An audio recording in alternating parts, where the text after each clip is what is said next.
이스라엘 백성들이 이제 광야 40년의 유랑 생활을 마치고 요단강 동쪽 편으로 접근을 했습니다. 요단강 동쪽으로 이렇게 도달하게 된 데에는 두 가지 이유가 있죠.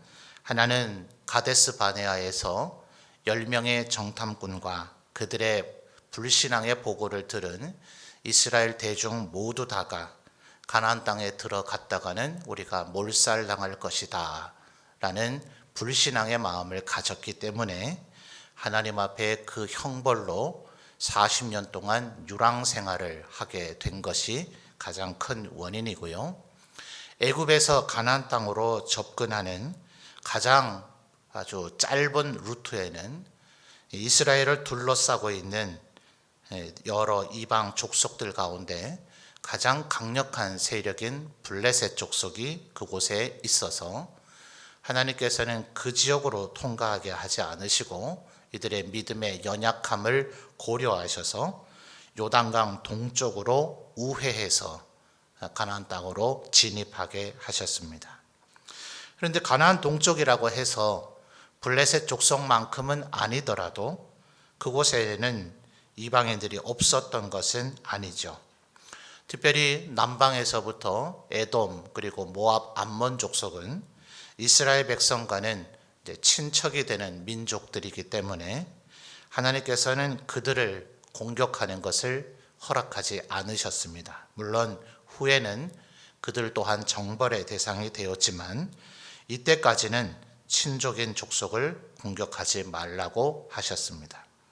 그러나 이제 요단강으로 접근하는 가장 주요한 루트에는 아모리 족속의 시혼과 옥이라고 하는 두 왕이 다스리는 지역이 있었는데 모세는 그들에게 절대로 농작물이나 당신들에게 피해를 주지 아니하고 요단 강변으로 가서 요단강을 건너가 가나안 땅 요단강 서쪽을 우리가 정벌할 터이니 통과만 할 터이니까 우리를 통과시켜 달라 하였지만 아모리 왕 시혼과 옥은 그 말을 믿지 않았습니다.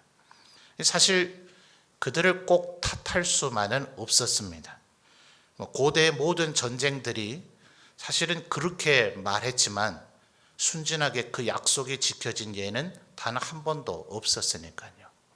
사실은 길을 비켜달라 하는 것이지만 말만 그렇게 할 뿐 길을 비켜준다고 그들에게 무장을 해제하고 길을 내주면 그들은 그 지역을 약탈하는 것이 상식에 가까운 일이었습니다. 하나의 예를 든다면 우리나라에 임진왜란이 일어났을 때 일본인들도 명나라로 가기 위한 길을 비켜달라 이렇게 말을 했었지 않습니까? 이제 그런 것처럼 사실 아모리 족속의 시혼과 옥이 이스라엘 백성의 말을 믿지 못한 것까지 탓할 수는 없습니다. 그러나 어쨌든 그들이 길을 비켜주지 않을 뿐만 아니라 이스라엘 백성을 적대했기 때문에 하나님께서는 그들을 정벌할 것을 명령하시고 허락하셨습니다. 그 자세한 스토리가 민수기 21장 뒷부분에 기록이 되어져 있어요. 근데 사실은 우리가 여호수아서를 이제 뒤에 부분들을 보면 그 유명한 여리고성의 전투에서부터 아이성의 전투 그리고 남방의 연맹군과 북방 연맹군과의 싸움을 하는 그런 전투는 영화로 만들기에도 조금 더 어려움이 없을 정도로 아주 상세한 스토리가 묘사가 되어져 있습니다. 실제로 한참 성경의 스토리를 영화로 만들던 시절에 몇 편으로 제작이 된 얘기도 있습니다. 그러나 민수기 21장에 이 묘사된 요단강 동쪽의 전투는 하나님께서 그들을 벌하셨고 그들을 공격할 것을 허락하셨고 그래서 이스라엘 백성이 그들을 점령해서 거기에 거하게 되었다라는 총체적인 스토리만 그곳에 기술이 되어져 있을 뿐 실제로 몇 명의 병력이 동원됐는지 어느 지파가 주력 부대가 되었는지 또 어떤 공방을 하면서 정복을 성공하게 되었는지에 대한 상세한 스토리는 생략이 되어져 있어요. 그래서 사실 이 요단강 동쪽을 얻게 되는 데에 어느 지파가 지대한 공헌을 했는가를 성경에서 우리 유추하기는 참 어렵습니다. 그러나 이 땅에 대한 어떤 소유권 혹은 나에게 좀 보상을 해달라 하는 것을 주장을 한다면 아마도 12지파 모두에게 다 자격이 있다고 할 수가 있겠죠. 함께 그 일을 했을 터니까 말입니다. 또 12지파 모두에게도 아브라함 때부터 요셉이 아버지 야곱에게 말하기를 바로를 만날 때에 우리는 조상 대대로 가축을 치는 자들이라고 말하십시오, 이렇게 알려주기도 했고, 요셉이 결국 애굽 땅으로 팔려가게 됐던 이유도 형들이 양을 잘 치고 있는가 그것을 가서 보고하라는 아버지의 명령을 수행하다가 그렇게 됐죠. 그러니 특별히 12절에 나타나는 루벤만 양치는 걸 좋아했고 가시나 므낫세만 양치는 걸 좋아했다고 보기는 어렵고요. 그러니 아마 이스라엘의 모든 지파가 가축들은 전부 다 가지고 있었을 겁니다. 그런데 12절에 나타나는 이 루벤과 갓, 므낫세 반 지파가 요단강 동쪽 땅을 이미 얻었으니 그곳은 원래 의도했던 땅은 아니더라도 아모리 왕 시혼과 옥을 전멸시켜서 그 땅이 주인 없는 땅, 소위 무주공산이 되었으니 그 땅을 보니 풀도 많고 물도 많아서 가축을 키우기에 아주 적합하니 우리에게 주십시오. 사실 이 얘기는 12지파 모두에게 해당되는 얘기죠.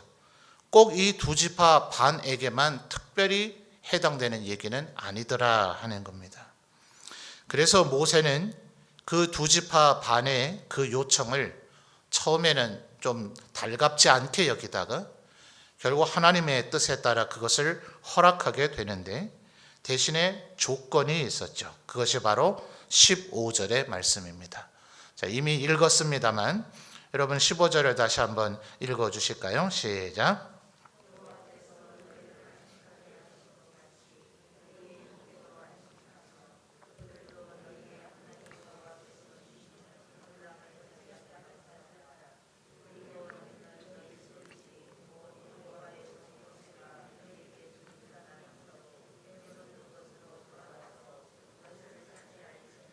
아멘. 그래서 모세가 이미 민수기 21장의 상황에서 이 루벤, 갓, 므낫세 반 지파의 요청에 그러면 너희도 혜택을 입으려거든 의무를 지라 한 것이 형제들보다 앞장서서 그들을 돕되 15절 상반절 너희를 안식하게 하신 것 같이 너희 형제도 안식할 때까지 언제나 선봉에 서서 요단강 서쪽에 싸움을 싸우라. 이것이 모세가 내세운 조건이었습니다. 그래서 이 두 지파 반은 그 조건을 수락했고 요단강 동쪽의 땅을 차지하고 그리고 이제 요단강을 건너 전쟁에 임하게 되면 언제나 선봉에 서겠다고 다짐을 한 것입니다. 자, 어떤 면에서 볼 때는 이제 14절을 보면 너희의 처자와 아내와 자녀들이죠. 그들과 가축은 이 요단강 동쪽에 두고 갑니다. 이제 전투를 할 수 있는 장정들만 가게 되는데 그러면 과연 내 처자식과 가축들은 누가 지켜주느냐? 이 의문이 생길 수 있지 않아요? 실제로 이들이 지금 차지해서 모세로부터 이제 할 땅을 받게 되는 이 요단강 이 동쪽 땅은 이들이 정복하기는 아모리 왕 시온과 옥에게서 정복을 했지만 그 땅은 이때보다 훨씬 또 고대에는 암몬 족속의 땅이었습니다. 암몬 족속이 거기 살다가 아모리 족속에게 그 땅을 뺏긴 거죠. 그래서 이때로부터 훨씬 후대에 사사기 시대를 끝나 사울이 왕이 될 때에 암몬 족속이 이 땅을 내놓으라고 시비를 합니다. 그때 사울 왕이 그렇게 대답하죠. 아니 진작 너희들 뺏어 가지.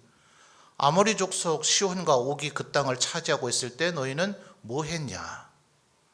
그때 언제 너희 보고 우리가 뺏지 말라고 하고 우리가 새치기라고도 했더냐? 너희들이 그때 뺏었으면 진작 너희들의 땅이 됐을 것인데 그때는 뭐 하고 있다 이제 와서 시비냐, 이렇게 사울 왕이 답변을 했고요. 또 우리가 그 땅을 차지한 때로부터 이미 400년이 흘렀는데 그동안 뭐 하고 있다가 이제 와서 그 땅 내놓으라고 타령이냐, 말하자면 이런 식의 대답을 했습니다. 이런 내력은 사실 암몬 족속이 그 땅을 내놓으라고 말할 그런 세력이 형성되지 못했기 때문에 그동안 못한 거죠. 안 한 게 아니라 못한 것이고, 암몬 족속이 그 땅을 뺏겼고, 그리고 이스라엘 백성이 그 땅을 정복할 때까지 그들은 속수무책 아무 손을 쓸 수 없었다는 것을 이스라엘인들도 다 알고 있습니다. 그러니까 지금 14절과 15절의 상황, 과연 이 두 지파 반이 자기들의 처자식과 가축을 이 요단강 동쪽에 두고 요단강 서쪽으로 건너가서 전쟁의 최선봉에 서는 것이 과연 평안하겠는가? 우리가 요단강 서쪽으로 건너가 있는 동안 그때 암몬이든 에돔이든 또 모압이든 또 요단강 동쪽의 나머지 지역들의 가나안 7족속으로 흔히 총칭되는 요단강 서쪽의 주 세력들이 있는 그 족속들이 전혀 또 없는 것은 아니거든요. 또 북방의 갈릴리도 북쪽에 있는 아람 족속들이 요단강 동쪽 루트로 공격해 내려오지 말라는 법도 없습니다. 그래 사실은 이곳에 계속해서 자기의 처자식과 가축을 키울 수 있는 땅, 영토를 얻었다 하더라도 그 땅을 지키고 싶은 것이 사람의 인지상정이고 마음일 텐데, 이 두 지파 반은 결국 이 조건에 순종하면서 최선봉에 서게 됩니다. 16절과 17절을 우리 한글로 번역하면서 몇 단어들이 생략이 되었는데요. 매끄러운 자연스러운 문맥을 위해서. 근데 사실은 원어를 참고해서 이 문장을 읽으면 굉장히 감동적입니다. 16절부터 보실까요? 그들이 여호수아에게 대답하여 이르되, 자, 그 다음부터입니다. 이게 두 지파 반의 족장들이 여호수아에게 하는 얘기죠. 당신이 우리에게 명령하는 것은 우리가 다 행할 것이요. 이 다의 동그라미 한번 해보세요. 다 행할 것이요. 당신이 우리를 보내시는 곳에는 어디나 우리가 가리이다. 여기 어디나가 생략되어 있어요. 그리고 우리는 범사에라는 아주 다른 어휘인 것처럼 번역이 되어 있지만, 다 행한다, 어디에나 가겠다, 범사에는 모든 일이죠. 그러니까 언제나 어디서나 무엇이나 이런 단어들을 지금 쓰고 있는 겁니다. 우리는 범사에 어떤 일에나 모세에게 순종한 것 같이 당신에게 순종하겠고, 또 오직 당신의 하나님 여호와께서 모세와 함께 있었던 것 같이 당신과 함께 계시기를 원하나이다 하면서 긍정적인 어투로 3번 얘기했습니다. 18절에서는 이번에는 부정적이죠. 누구든지, 누구라도. 이 16절과 7절에 사용됐던 다나, 어디에나나, 범사에나 같은 단어입니다. 누구든지 당신의 명령을 거역하면, 그리고 여기 또 생략이 됐어요. 누구든지 당신의 말씀에 순종하지 아니하는 자는 죽임을 당할 것이다. 언제나 어디서나 어디에나 누구든지 당신의 말에 순종하겠다고 이들이 이렇게 철두철미하게 하나님 앞에 언약을 하며 이들의 의무를 감당하게 되어집니다. 어쩌면 이 모습이 먼저 예수를 믿게 된 우리들의 모습이어야 할 것입니다. 어쩌면 우리들도 여전히 예수님을 믿고 있고 하나님의 백성이 됐는데도 불구하고 우리는 여전히 삶에 힘듦과 어려움이 있죠. 예수 믿지 않는 사람들보다 어쩌면 그들은 감옥에만 안 간다면 적당히 비리도 저지르고 죄악도 할 수 있지 않겠어요, 사실? 그러나 우리는 아무도 보지 않는 곳에서도 우리의 마음의 생각까지도 보시는 하나님 앞에서 살고 있기 때문에 때로 우리도 연약해서 유혹과 미혹에 넘어지긴 하지만, 그래도 우리는 죄책감과 또 회개하는 심령으로 하나님 앞에 어찌하든지 말씀에 순종하며 살려고 하니 세상 사람들보다 더 힘들죠. 그들은 손쉽게 적당히 이 정도쯤은 누구나 하는 거야, 이렇게 한다고 해서 감옥을 가지는 않아. 불법이 맞긴 하지만 너나 없이 이렇게 하는 걸 누가 이것까지 다 처벌하겠어, 이러면서 서슴없이 그 일을 할 일조차도 우리는 하나님이 그것은 기뻐하지 않으시는 일이다 하며 우리 스스로 그 선택의 기회를 포기하면서 하니 사실은 예수 믿음으로 우리는 이 세상에서 더 힘들고 어려운 고단한 그런 길을 걸어가야만 하죠. 심지어 우리가 잘되고 형통하게 되고 축복받는 것을 마귀 사탄의 세력들은 그냥 두지를 않으니 때때로 우리를 넘어뜨리고자 극심한 시험에 우리를 몰아넣기도 합니다. 그러니 사실은 우리는 이 세상의 사람들보다 이 세상을 살아가기가 더 힘든 구조 속에서 우리가 살아가고 있죠.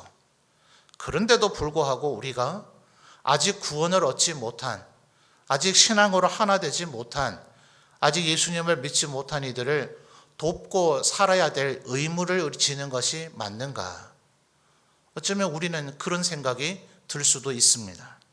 지금 14절, 15절의 상황처럼 이 요단강 동쪽에서 영토를 얻은 두 지파 절반이 무장한 채 요단강 서쪽으로 건너가 버리면 이 요단강 동쪽에 남겨져 있는 처 자식과 가축을 지켜주고 보호해주고 돌봐줄 아무런 장치가 없단 말입니다.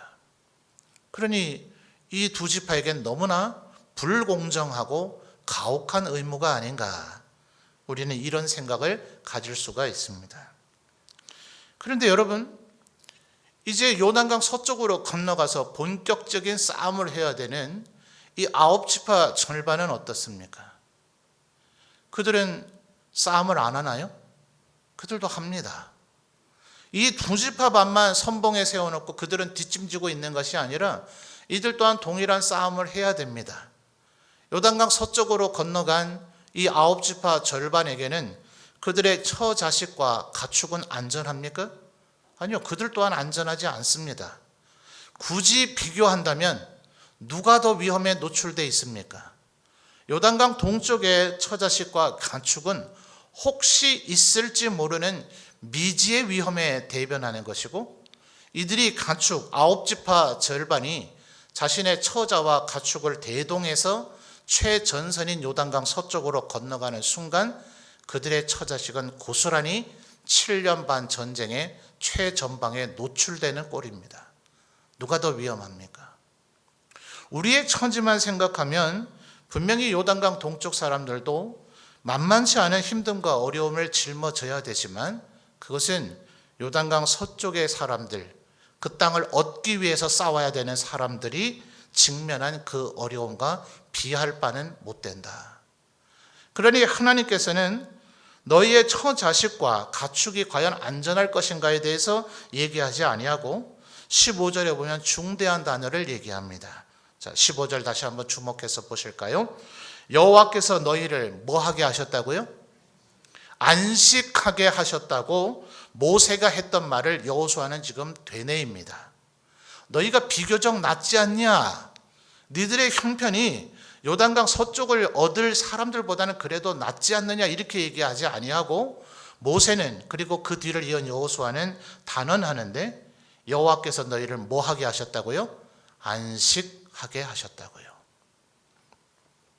하나님께서 천하 만물을 창조하시고 일곱째 날 하셨던 그 안식, 그리고 모세를 통해서 십계명을 주시며 7일의 하루는 안식일로 지키라 명령하셨던 그 안식, 어쩌면 우리가 예수 그리스도 안에서 그토록 갈망하고 얻고 싶은 안식, 그리고 주님의 그 나라가 이루게 되면 우리가 영원토록 거하며 누리고 소유하게 될 그 안식, 바로 그것을 지금 모세는, 여호수아는 이미 두 지파 반은 얻었다고 얘기합니다.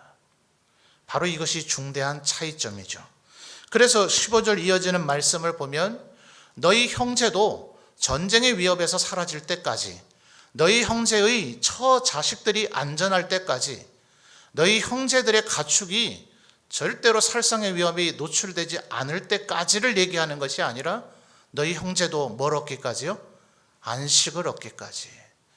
이것이 바로 먼저 예수 그리스도를 믿어 구원을 얻은, 그래서 안식을 맛보고 이미 안식을 비록 부분적이지만 누리고 있는 우리들이 기쁨으로 마땅히 짊어지어야 할 의무이다 하는 거예요. 여러분, 바로 이 개념을 가지고 예수님께서는 비유로 얘기하신 겁니다. 천국은 마치 품삯을 주겠다고 포도원으로 일꾼을 들여보낸 주인과 같다. 아침 6시에, 또 아침 9시에, 낮 12시에, 오후 3시에, 오후 5시에, 오후 6시가 되면 이제 일을 마감하고 일당을 줘야 되는데 주인은 그들을 이른 아침부터 들여보냈습니다. 그들에게 약속한 것은 하루 한 사람에게 주어질 당연한 품삯인 한 데나리온이었습니다. 오후 5시에 들어온 사람에게 한 데나리온을 주고 오후 3시에 들어온 사람, 낮 12시에 들어온 사람들에게도 똑같이 주자 처음 오후 5시에 들어온 사람에게 한 데나리온을 주는 것을 보고 자기는 마치 11데나리온이라도 얻게 될 것처럼 기대했던 이른 아침에 들어온 사람들은 끝내 불평을 하였습니다. 저 사람들이 한 데나리온을 받았다면 저는 더 많이 받아야 되지 않습니까? 주님 뭐라고 얘기하셨습니까? 내가 너에게 처음 약속했던 것이 한 데나리온 아니었더냐. 이 한 데나리온을 하루의 품삯으로 이해한다면 그 사람은 여전히 아직 믿음이 없는 사람입니다. 이것은 그 사람이 얻어야 할 영생이고 구원이고 전부입니다. 예수님은 심지어 말씀하시기를 어떤 사람의 겉옷을 저당 잡았으면 그 사람이 빚을 갚지 못하더라도 해가 떨어질 때가 되면 일단 옷은 먼저 돌려주고 봐라. 돈은 나중에 받더라도 혹여 돈은 못 받더라도 그 옷은 돌려줘야 그 사람이 산다. 이 사람들이 한 데나리온을 받든 못 받든 11데나리온을 받든 한 데나리온을 받든 상관이 없는 게 아니라 이 당시에 이스라엘 대중의 대부분은 하루 벌어서 하루 먹고 사는 지금 이 한 데나리온을 받지 못하면 그들은 생존을 위협받아 죽을 수도 있는 그래서 오후 5시에 겨우 1시간 일한 사람에게 한 데나리온을 주는 것은 그것이 그들에게 어마어마한 품삯이어서가 아니라 1시간을 일했었어도 그는 11시간 동안 나는 이제 내 처자식을 굶어 죽이게 생겼구나. 이제 1시간이 더 지나고 나면 오늘의 일과는 끝나고 내 일자리 얻을 기회는 영원히 사라져버리고 아무도 나에게 한 데나리온을 주지 않을 것이니 이제 나와 내 가족들은 꼼짝없이 굶어 죽게 생겼구나 하는 절박한 심정으로 그는 11시간을 보낸 거예요. 그에게 한 데나리온은 그저 돈이 아니라 그에겐 생명줄이고 그것이 구원이며 그것이 그에게 살 길이었습니다. 그러니 주님은 너희들이 9시부터 헌신을 했든 오전 6시부터 헌신을 했든 오후 5시에 헌신을 했든 나는 너희 모두를 구원하리라 하신 주님의 약속을 신실하게 이루고 계신 것입니다. 오히려 오전 6시부터 포도원에 들어와서 일을 했던 사람은 분명히 일은 고되었을 거예요. 오후 5시에 들어와 일한 사람은 겨우 1시간 일했으나 나는 12시간 일했으니 나는 굉장히 힘들었다고 생각할지 모릅니다. 요단강 동쪽에 둔 내 처자식과 가축은 언제나 위험에 노출되어 있었다고 할지 모릅니다. 그러나 분명히 기억해야 되는 것은 너는 이미 안식을 얻었다. 다른 이들은 여전히 지금 과연 나에게 하나님께서 아브라함에게 약속했던 것이 뭡니까? 내가 너를 열방에서 뽑아 내 백성 삼고 내가 너에게 구원과 은혜와 축복을 주리니 그 축복의 실체는 너의 후손이 하늘의 별과 같이 땅의 모래와 같이 많아질 것이고 네가 지금 조카 롯이 모든 땅을 차지한 것 같아 보이겠지만 네 눈으로 바라보는 동서남북의 모든 땅을 너와 네 자손이 차지하리라. 이것이 하나님께서 아브라함에게 약속하신 구원의 핵심이요 실체였습니다. 하나님의 백성들에게 그들에게 땅이 주어질 때 이것을 오늘 우리가 물질적으로 소유하는 땅 문서로 이해하면 안 됩니다. 고대인들에겐 땅은 곧 젖줄이요 생명이고 그것이 곧 구원 자체였기 때문에 하나님께서는 눈에 보이는 물질적인 모습 중 땅으로서 하나님이 우리에게 주실 영원한 생명이 공급되는 구원을 묘사하고 있는 겁니다. 내가 너에게 땅을 주리라. 그러니 우리에게 있는 자잘한 위험들, 내 처자식이 과연 건강할까? 내 가축들이 계속 잘 자랄까? 그들이 위협에게 노출되지 않을까? 그것은 나의 문제가 아니라 우리 모두의 문제이고 우리가 그 어떤 형편에 있든지 누구든지 언제나 겪어야 될 문제이란 말입니다. 가장 결정적인 차이는 요단강 동쪽에 있는 이들은 이른 아침 6시에 포도원에 들어온 이들은 이미 하나님으로부터 안식, 땅, 일, 사명, 구원 하나님의 그 주인 되신 포도원의 영역 안에 들어왔으니 그들은 더 이상 두려움과 공포와 죄책감에 시달릴 이유가 없는 안식이 이미 우리에게 주어졌다는 것이에요. 그러나 이 구원을 얻지 못한 이들은 여전히 안식이 없이 그들은 멸망의 길을 향해서만 걸어가고 있으니 우리가 비록 조금 힘들고 어렵다 할지라도 우리가 이미 이 안식을 하나님의 은혜로, 하나님의 긍휼로, 하나님의 사랑으로 이 안식을 이미 얻었으니 그들을 사랑하고 돕고 섬기는 것이 우리의 마땅한 의무이며 사명이다 하는 것입니다. 요한 사도가 요한 1서에서 얘기하는 것처럼 그리스도께서 너희를 위하여 죽으셨으니 너희도 형제를 위하여 죽는 것이 마땅하다 하였습니다. 그런데 기이하게도 하나님께서는 우리가 이 마땅한 일을 하는데도 이 일을 순종하면 또한 우리에게 상급을 주시겠다 약속하셨습니다. 그러니 어찌 우리가 이 일을 마다할 수 있겠습니까? 사랑하는 성도 여러분, 아마 여러분의 삶에도 여전히 힘듦이 있고 어려움이 있고 헤쳐나가고 해결해야 될 인생의 많은 문제가 있을 것입니다. 그러나 그들과 우리의 결정적인 차이, 우리에게 있는 어려움은 그들에게도 있는 바, 그들과 우리의 결정적인 차이는 우리는 이미 안식을 얻은 자가 되었다. 구원을 소유한 자가 되었다. 그리고 하나님의 포도원에 이미 일꾼으로 들어온 자가 되었다는 이 안전함이 우리에게 이미 제공되었다는 사실을 기억하면서 하나님 앞에 최선을 다하시는 우리 모든 성도들이 되시기를 주님의 이름으로 축원합니다. 여러분, 모세는 어땠을까요? 여호수아는 어땠을까요? 이들은 그저 오직 믿음에 가득 차 있었을까요? 모세는 끝내 가나안 땅에 들어가지는 못했지만 하나님께서 나를 들어가게만 해주셨다면 내가 아주 멋있게 하나님의 백성이 어떻게 행해야 되는가를 보여줄 수 있었을 텐데 라고만 생각을 했을까요?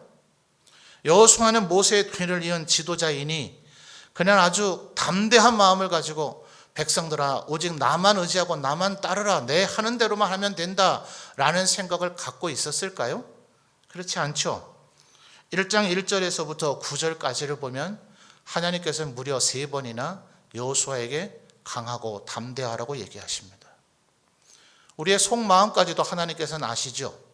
여호수아의 마음에 강하고 담대함이 이미 흘러 넘치고 있다면 굳이 하나님께서는 이와 같은 얘기를 하지 않으셨을 거예요.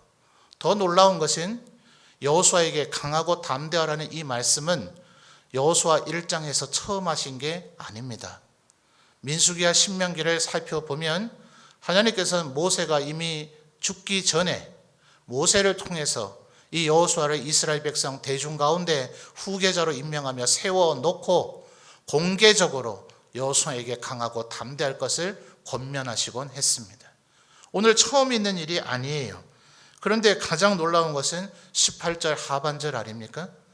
오히려 이 두 지파반이 루벤 지파와 갓 지파와 므낫세 반 지파가 우리는 언제든지 어디든지 무엇이든지 누구든지 당신의 명령을 따를 것입니다 라고 다짐만 하고 끝낸 것이 아니라 18절 하반절에 보니 하나님께서 여호수아에게 하시던 그 말씀을 이들이 되뇌이더라는 거예요. 오히려 그들의 지도자 된 여호수아에게 오직 강하고 담대하소서. 당신은 혼자가 아닐 것입니다. 당신은 외롭지 않을 것입니다. 당신은 이 싸움을 혼자 하게 되지 않을 것입니다. 우리가 당신과 함께 하겠고 함께 싸울 것이고 우리는 함께 승리하겠습니다 라는 이런 신앙의 동료가 있을 때 우리는 엄청난 힘을 얻게 될 것입니다. 이것은 단순히 여호수아와 이스라엘 백성들과의 관계가 아니고 목회자와 성도들의 관계가 아니라 우리 모두의 관계입니다. 우리 한 사람이 순종하면 우리 모든 성도가 그것을 통해 함께 영광을 얻고 함께 은혜를 누리게 될 것입니다.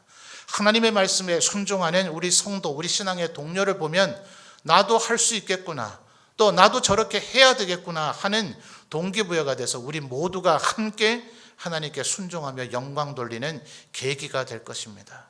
누가 먼저 이 일에 앞장서시겠습니까? 오늘 이 저녁에 예배하는 우리 모든 성도들이 루벤, 갓, 므낫세 지파처럼 하나님의 말씀에 내가 먼저 순종하리라, 다짐하고 언약하고 요단강을 제일 먼저 건너가는 믿음의 사람들이 다 되시기를 주님의 이름으로 축원합니다.